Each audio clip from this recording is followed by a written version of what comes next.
नमस्कार दोस्तों, स्वागत है। बहुत जल्दी ही शुरू करते हैं दूसरी वीडियो करंट जीके की।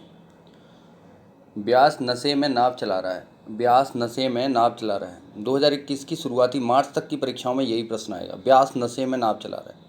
ब्यास का मतलब ब्यास पुरस्कार बिरला फाउंडेशन देता है। नशे नासिरा शर्मा को दिया गया है। नाव कागज़ की नाव इनकी रचना है। रचना भी याद रखनी है। ये भी मिला है, किसको मिला है? नासिरा शर्मा को। और कौन सा पुरस्कार है, देता कौन है? अब समस्या, हमने इसकी ट्रिक क्यों बनाई? अरे पिछला भी याद है, 18 का भी याद रहता है दिमाग में, 19 का भी, तो ये मिल जाते हैं। गलत होने की संभावना बिल्कुल नहीं है। अगर आ गया तो सही होना चाहिए। ब्यास नशे में नाव चला रहा है। ब्यास आपके पड़ोस में ही रहते हैं, कोई गद्दी रद्दी डालते हैं और वो नशे में हैं और नाव चला रहे हैं।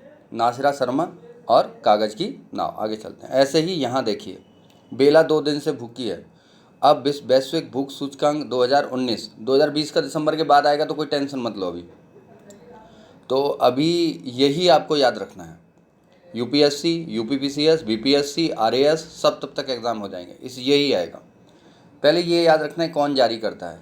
और देखिए, जर्मनी का वेल्टहंगर, एक बार जो प्रश्न आया फ्री का दिया हुआ है, लेकिन नहीं, आपको तीनों पता होने चाहिए, यूपीएससी या यूपीपीसीएस के मतलब से। जर्मनी का वेल्टहंगर, आयरिश की कंसर्न वर्ल्ड वाइड, दोनों ये मिला के, और प्लस तीसरा जो मुख्य संस्थान है वो है वैश्विक खाद्य नीति अनुसंधान संस्थान, जिसे इफ्री बोलते हैं। परी को भूख लगी है, ऐसे दिमाग में रख लो, परी को भूख लगी है। कौन जारी करता है? इफ्री। अब भारत का स्थान देखिए, 2018 का भी याद करते हैं, 17 का भी याद करते हैं और आज का भी याद करते हैं। बेला 2 दिन से भूखी है। बेला अब लड़की है, पड़ोस में रहती है। कितने दिन से भूखी है? 2 दिन से। तो बेलारूस, इसका मतलब यह है कि पहले स्थान पे होने का ये मतलब है कि वहाँ भूख की उपस्थिति नगण्य है, मतलब कोई नहीं वहाँ भूखा नहीं रहता है। बेलारूस पहले स्थान पे है। 102वें स्थान पे है भारत भूख सूचकांक में। ये सारे सूचकांक आपस में मिलेंगे। अभी मैं इनकी भी ट्रिक दूंगा आपको, चिंता मत कीजिए, बिल्कुल मत घबराइए, याद सब रहेगा। कितने दिन से भूखा, वो बोलते भी हैं, आप देख लीजिएगा, वो 2 दिन से भूखा हूँ, 2 दिन से भूखा हूँ, कुछ खाने के लिए दे दो। और 2018 में 3 दिन से भूखी थी। एक साल पहले एक साल ज़्यादा साल भूखी थी, तो 103वें स्थान पे थे।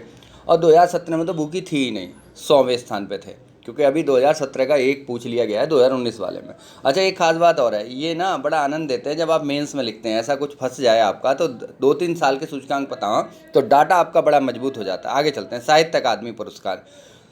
नंद एक रिश्ता होता है, तो नंद सही छीलती है। हिंदी का जो साहित्य अकादमी पुरस्कार मिला है वो नंद किशोर, 2 ही इम्पोर्टेंट है इसमें, हिंदी और अंग्रेजी दोनों के। नंद किशोर आचार्य, छीलते हुए अपने, रचना भी याद रखनी है और आदमी का नाम भी याद रखना है। क्या नाम है? नंद किशोर आचार्य। बुक का नाम क्या है? छीलते हुए अपने। अंग्रेजी में शशि थरूर को मिला है, केवल नाम ही काफ़ी है, Shashi Tharoor. N era of darkness इनकी किताब है। तो नंद सही छीलती है, नंद सही छीलती है। नंद किशोर आचार्य, सही साहित्य अकादमी, छीलते हुए अपने। दोबारा समझते हैं। नंद किशोर आचार्य, साहित्य अकादमी हिंदी पुरस्कार, छीलते हुए अपने। शशि अंधेरे में सही अंग्रेजी बोलता है। किताब भी याद रखनी है दोनों की। ये किताब डायरेक्ट भी आ सकती है। एन इरा इन डार्कनेस किसकी रचना है? शशि अंधेरे में सही अंग्रेजी बोलती है। शशि थरूर, अंधेरे, N era of darkness, darkness अंधेरा, सही साहित्य अकादमी पुरस्कार अंग्रेजी का। यूपीएससी, यूपीपीसीएस, बीपीएससी, किसी की भी तैयारी ठीक से एकदम गारंटी से करने के लिए संपर्क करें 9997295322, ये रहे नंबर। और RMU। Have a nice day, bye.